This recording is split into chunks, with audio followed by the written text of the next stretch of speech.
एक बार की बात है। एक गांव था जहां पर एक बहुत बड़ा सा जामुन का पेड़ था। सारे गांव को पता था कि वो जामुन का पेड़ एक भूत और चुड़ैल का था। उस पेड़ के जैसे जामुन सारे गांव में किसी भी पेड़ में नहीं होते थे, लेकिन फिर भी कोई भी उस पेड़ के जामुनों को हाथ लगाने की हिम्मत नहीं करता था। जिसने भी ऐसा किया उसे अपनी जान से हाथ धोना पड़ा था। एक बार दो दोस्त आपस में बात कर रहे थे। अरे दोस्त, क्या तुमने उस जामुन के पेड़ के बारे में सुना है जो गांव में है? जहां तक मेरी जानकारी है, उस पेड़ के जामुन बड़े ही रसीले होते हैं। हाँ भाई, उस पेड़ के बारे में भला कौन नहीं जानता है। वहां पर एक चुड़ैल और भूत रहते हैं ना। कोई भी उस पेड़ के रसीले जामुन को हाथ नहीं लगाता है, वरना वो भूत और चुड़ैल मिलकर उसका रस निकाल देंगे। अरे कैसी डरपोक जैसी बातें कर रहा है तू। मैंने तो ये भी सुना है कि उस पेड़ के जामुन जैसे जामुन किसी भी और पेड़ में नहीं लगते। हाँ, पर उससे हमें क्या? अरे जतिन, क्या बात कर रहे हो? तुम्हें भी तो पता है कि मैंने खेती किसानी की पढ़ाई की है। अभी अभी मेरी डिग्री खत्म हुई है। मैंने पढ़ा है कि ऐसे जामुन बाजार में बहुत कीमती बिकते हैं। अगर हमने उन्हें बाजार ले जाकर बेचा तो देखते ही देखते हम अमीर हो जाएंगे। अरे अमीर तो तब होंगे ना जब जिंदा बचेंगे। तुम्हारा जरूर दिमाग खराब हो गया है, जो तुम उस पेड़ के जामुन चुरा के बेचने की बात कर रहे हो। वो भूत और चुड़ैल इतने खतरनाक हैं कि वहां जाने वाले की हड्डियां तक चबा जाते हैं। ना बाबा ना, मुझे नहीं बनना ऐसा अमीर। अरे मेरे भोले भाले दोस्त, हम पेड़ के पास नहीं जाएंगे, बल्कि जामुन खुद हमारे पास आएंगे। क्या? तुम्हारा दिमाग तो लगता है सच में खराब हो गया है मनीष। भला जामुन खुद हमारे पास कैसे आएंगे? ओ, तो कहीं वो भूत और चुड़ैल खुद तुम्हें जामुन देकर तो नहीं जाने वाले हैं? मनीष जतिन को खींचकर अपने साथ ले जाता है। दोनों जामुन के पेड़ से थोड़ा दूर झाड़ियों के पीछे छिपे हुए थे। मनीष अपने साथ एक बैग लेकर आया था। उसने बैग में से एक ड्रोन बाहर निकाला। अरे ये क्या? याद है तुझे जतिन? ये ड्रोन मुझे बड़े भैया ने मेरे जन्मदिन पर शहर से ला कर दिया था। याद है? हमने इससे कितना खेला था। हाँ हाँ, सब याद है मुझे, पर तू ये बता कि इसका अभी क्या काम? बस अब तू देखता जा जतिन कि मैं क्या क्या कमाल करता हूँ। बस तू एक काम कर, ये ले मेरा फोन पकड़। अब ये ड्रोन जहां जहां जाएगा हमें सब कुछ मेरे फोन पे दिखता जाएगा। मनीष अपना ड्रोन उड़ाता है और उसे जामुन के पेड़ के पास भेज देता है। ड्रोन पेड़ के एकदम पास पहुंच जाता है। तब फोन में दिखाई देता है कि चुड़ैल और भूत दोनों अपने पेड़ पर सो रहे थे। वो देख मनीष, वो रहे दोनों भूत और चुड़ैल। वाकई में कितने डरावने लग रहे हैं दोनों। श्श्श, आवाज मत कर, मुझे मेरा काम करने दे। मनीष अपने ड्रोन को पेड़ के सबसे ऊपर ले जाता है और एक बटन दबाता है। उसके ड्रोन में से एक जाल बाहर आता है और वो एक डाली से कई सारे जामुन तोड़कर इकट्ठे कर लेता है। इसके बाद मनीष अपने ड्रोन को वापस अपने पास बुला लेता है। अरे मनीष, तूने तो सच में कर दिखाया। मुझे तो अपनी आंखों पे यकीन ही नहीं हो रहा है। जिस जामुन के पेड़ के आसपास भटकने से भी सारा गांव डरता है, तूने उसी से जामुन चुरा लिए, और वो भी इतने सारे।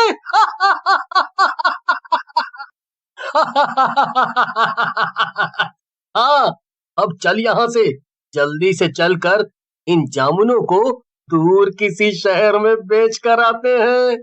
अच्छा, मगर दूर क्यों? अरे पागल, गांव में किसी को भी पता नहीं चलना चाहिए कि हमने जामुन चुराए हैं, वरना हम बड़ी दिक्कत में हो सकते हैं। अरे वाह, तू तो कितना समझदार है। मुझे आज बड़ा गर्व हो रहा है तुझ पर मेरे दोस्त। इसके बाद मनीष और जतिन वहां से चले जाते हैं और जामुनों को अच्छे दाम पर बेचकर वापस आ जाते हैं। अगले दिन मनीष, हमने तो बस थोड़े से जामुन बेचकर काफी पैसे कमा लिए। वही तो मैं सोच रहा हूँ जतिन, अगर थोड़े से जामुन में हम इतना कमा सकते हैं तो सोच ज्यादा जामुन से हमें कितना फायदा होगा। तो क्या तू वहां दोबारा जाएगा? और क्या क्या मैं इतना अच्छा मौका अपने हाथ से जाने दूंगा? मनीष जतिन को समझा बुझाकर फिर से जामुन के पेड़ पर ले जाता है और दोनों एक बार फिर से अपने ड्रोन की मदद से जामुन चुरा लेते हैं। कई दिनों तक ऐसे ही चलता रहता है और दोनों खूब फायदा कमाते हैं। लेकिन मनीष इस फायदे से संतुष्ट नहीं था। उसके मन में अब और भी लालच जाग रहा था। मैं इस छोटे मोटे फायदे से खुश नहीं हूँ जतिन। जब हम इतना सारा फायदा कमा सकते हैं और वो भी एक ही बार में, तो हम रोज रोज ये चिंदी चोरियां क्यों कर रहे हैं? अरे मनीष, देखो, इतना लालच भी अच्छा नहीं है। अभी हमें जितना मिल रहा है हमें उसमें ही संतुष्ट रहना चाहिए। ज्यादा लालच करेंगे तो जो मिल रहा है वो भी नहीं मिलेगा और कहीं जान से भी हाथ ना धोना पड़े। क्या यार जतिन, तू जब देखो तब ऐसी नेगेटिव बातें क्यों करता रहता है? अरे कभी तो मेरी बात को समझा कर।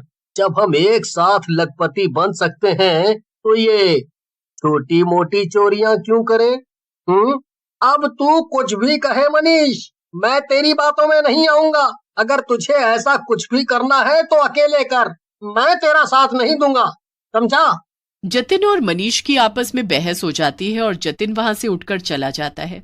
मनीष खुद से कहता है, बड़ा आया, जब मैं अमीर हो जाऊंगा ना तब आएगा मेरे पास भागते हुए और तब मैं इसे बताऊंगा। मनीष अपने मजबूत इरादों के साथ जामुन के पेड़ की तरफ निकल पड़ता है। बस आज मैं एक बार में ही एक बड़ा हाथ मारूंगा और काफी सारे जामुन इकट्ठा कर लूंगा। इसके बाद मुझे दोबारा कम से कम 1 साल तक यहाँ आने की जरूरत नहीं पड़ेगी। मनीष ने एक बार फिर से अपना ड्रोन हवा में उड़ाया और पेड़ के पास लेकर गया। ड्रोन से जो जाल बंधा हुआ था वो काफी बड़ा और भारी था, लेकिन फिर भी मनीष ने ठान लिया था कि वो जामुन चुरा कर ही मानेगा। उसने एक बार में काफी सारे जामुन इकट्ठे कर लिए। मनीष ड्रोन को अपनी तरफ बुलाने लगता है, लेकिन ड्रोन जामुन के इतने ज्यादा वजन को संभाल नहीं पाया और लड़खड़ाने लगा। अरे ये क्या? अरे नहीं नहीं, गिरना मत, गिरना मत। ड्रोन लड़खड़ाता हुआ सीधा जाकर भूत के ऊपर गिर गया और सारे जामुन वहीं नीचे बिखर गए। भूत और चुड़ैल दोनों सतर्क हो गए और पेड़ से नीचे उतर आए। अरे ये क्या चीज है? हमारे इतने सारे जामुन ऐसे पेड़ से एक साथ नीचे कैसे गिर गए? ये तो इंसानों का खिलौना है। इसका मतलब ये है कि यहाँ आसपास कोई इंसान है और वो हमारे जामुन चुराने की कोशिश कर रहा है। भूत और चुड़ैल अपने आसपास देखने लगे और उन्हें मनीष दिखाई दे गया। उन्होंने मनीष को पकड़ लिया। मनीष ये सब देखकर बहुत घबरा गया। डर के मारे मनीष कांपने लगा। ओह, तो तू है जिसने ये खिलौना हमारी तरफ फेंका। लगता है कि तू ही है जो यहाँ पर हमारे जामुन चुराने आया है। तेरी इतनी मजाल कैसे हो गई? नहीं नहीं, मुझे माफ कर दो, मुझसे गलती हो गई। जाने दो मुझे, मैं दोबारा यहाँ कभी नहीं आऊंगा। आएगा तो तब ना, जब तू जिंदा बचेगा। इतना कहकर भूत और चुड़ैल मिलकर मनीष को खा जाते हैं और वापस अपने पेड़ पर जाकर सो जाते हैं। थोड़ी देर बाद वहां जतिन आता है और मनीष को ढूंढने लगता है।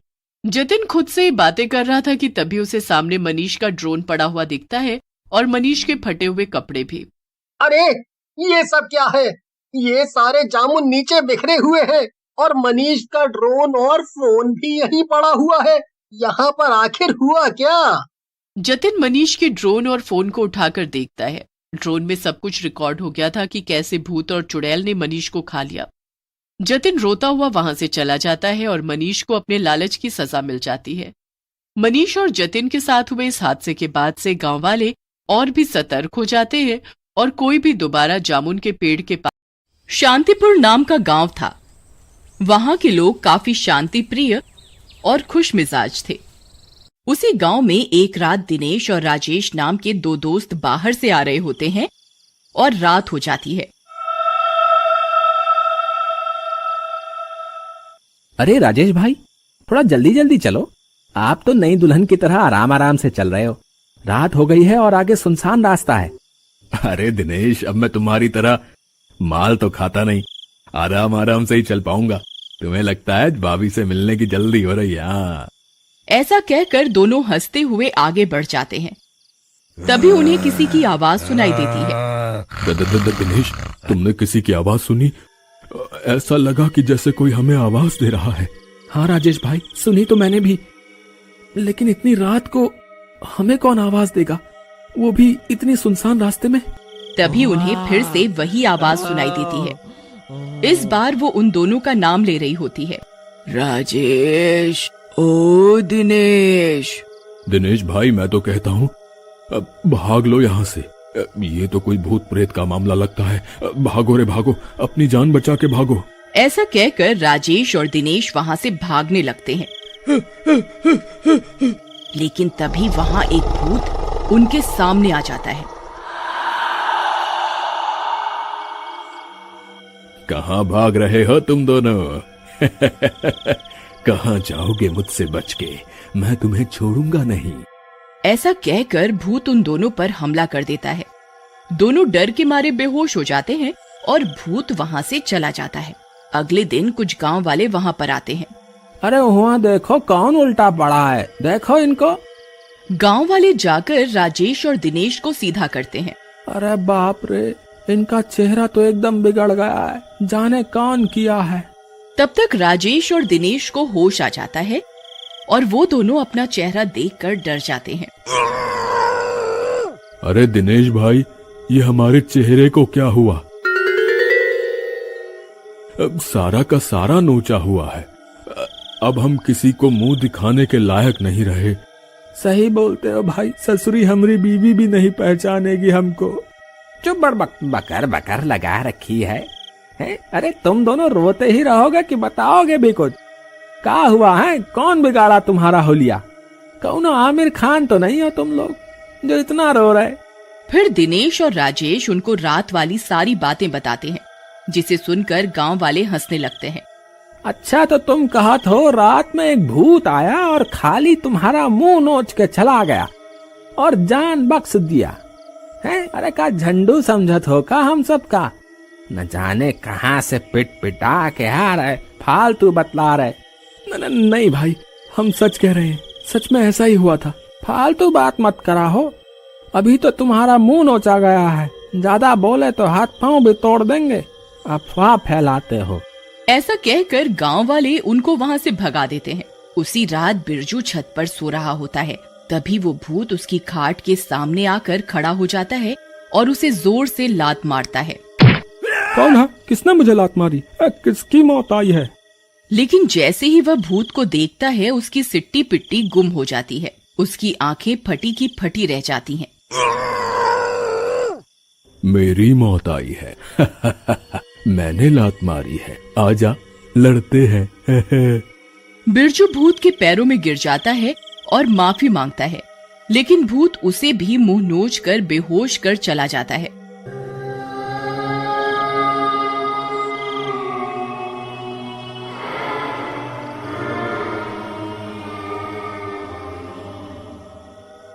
अगले दिन बिरजू, दिनेश, राजेश और बाकी के गांव वाले सरपंच के पास जाते हैं और सरपंच को पूरी बात बताते हैं।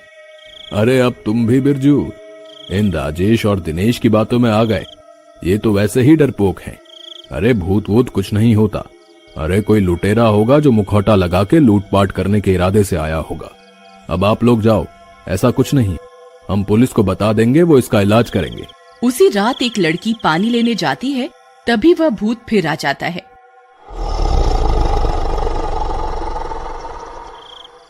लड़की, थोड़ा सा पानी हमें भी पिला दो।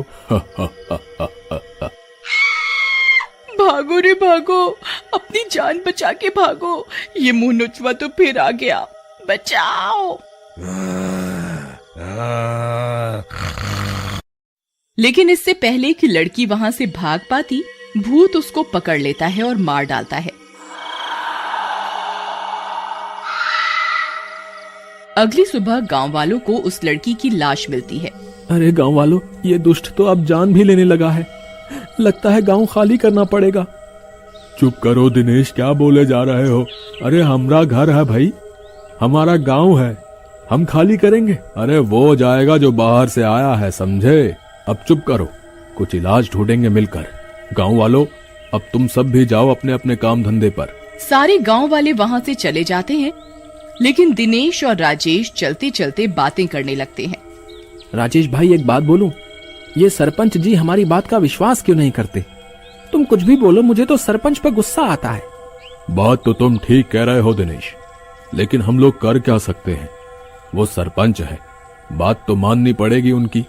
क्यों ना इन पर नजर रखी जाए, लेकिन हम किसी को बताएंगे नहीं। इसके बाद दोनों सरपंच के घर के बाहर छिपकर बैठ जाते हैं और रात होते ही सरपंच अपने घर से निकलता है और नदी की तरफ जाता है। राजेश और दिनेश भी उसके पीछे पीछे चलने लगते हैं।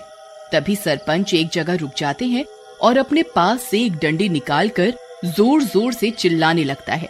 हीम क्लीम मुंह नोचुआ, हीम क्लीम मुंह नोचुआ। तभी वो भूत प्रकट हो जाता है। क्या हुक्म है मेरे आका? बस मेरे गुलाम, जाओ और इस गांव में अपने नाम की दहशत और फैला दो, ताकि ये गांव खाली हो जाए और मैं ये सारी जमीनें बेचकर अमीर हो जाऊं। इसके बाद भूत वहां से चला जाता है और सरपंच भी अपने घर को चल पड़ता है। अरे भाई, तो ये मामला है, ये लोग हम सबकी जमीनें लेना चाहते हैं। इस सरपंच को मैं जिंदा नहीं छोड़ूंगा। अरे राजेश, गुस्सा करके कोई फायदा नहीं है। इस सरपंच के बच्चे को तो हम जब चाहे निपटा देंगे। हमारा असली मुकाबला तो उस भूत से है। हाँ दिनेश भाई, बात तो आप सही कह रहे हो। चलो पहले इस भूत का हिसाब कर लेते हैं, इस सरपंच को बाद में हम देख लेंगे। मेरे जान पहचान के एक साधु बाबा हैं, क्यों ना उनकी मदद ली जाए। चलो उनके ही पास चलते हैं। उसके बाद राजेश और दिनेश साधु के पास पहुंचते हैं। अरे राजेश बेटा, तुम इतनी रात को, क्या बात है? फिर दिनेश और राजेश साधु को सारी बात बताते हैं। देखो राजेश बेटा, उस भूत की सारी शक्ति उस लकड़ी में है जो सरपंच के पास है। अगर वो लकड़ी हमारे पास आ जाए तो हम उस भूत को रोक लेंगे। लेकिन बाबा, वो दुष्ट सरपंच हमें वो लकड़ी क्यों देगा? बेटा, हमने कब कहा कि वो हमें देगा? वो हमें उससे छीननी पड़ेगी और ये काम हमें जल्दी ही करना होगा। उसके बाद तीनों योजना बनाते हैं और योजना के अनुसार अगली रात को वो तीनों भी सरपंच के पीछे चल पड़ते हैं। सरपंच नदी के किनारे पहुंचकर लकड़ी निकालकर फिर से भूत को बुलाता है और उसे फिर से गांव में दहशत फैलाने के लिए भेज देता है। लेकिन वो जैसे ही अपने घर जाने के लिए मुड़ता है, दिनेश उसे जोर से लात मारता है। सरपंच नीचे गिर जाता है और उसके हाथ से लकड़ी दूर गिर जाती है।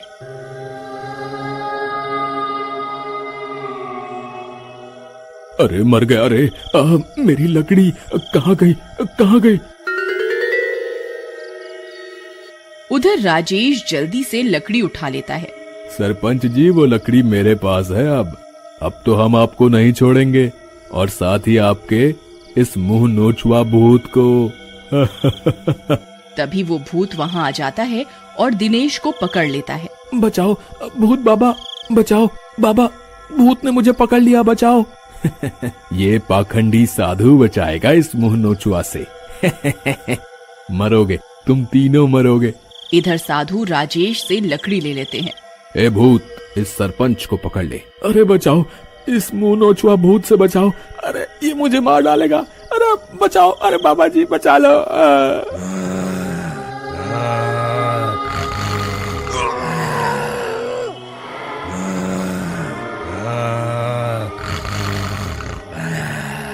लेकिन साधु भूत को नहीं रोकते।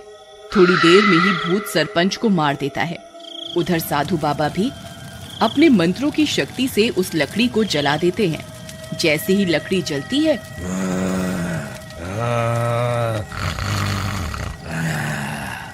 भूत भी जलकर गायब हो जाता है।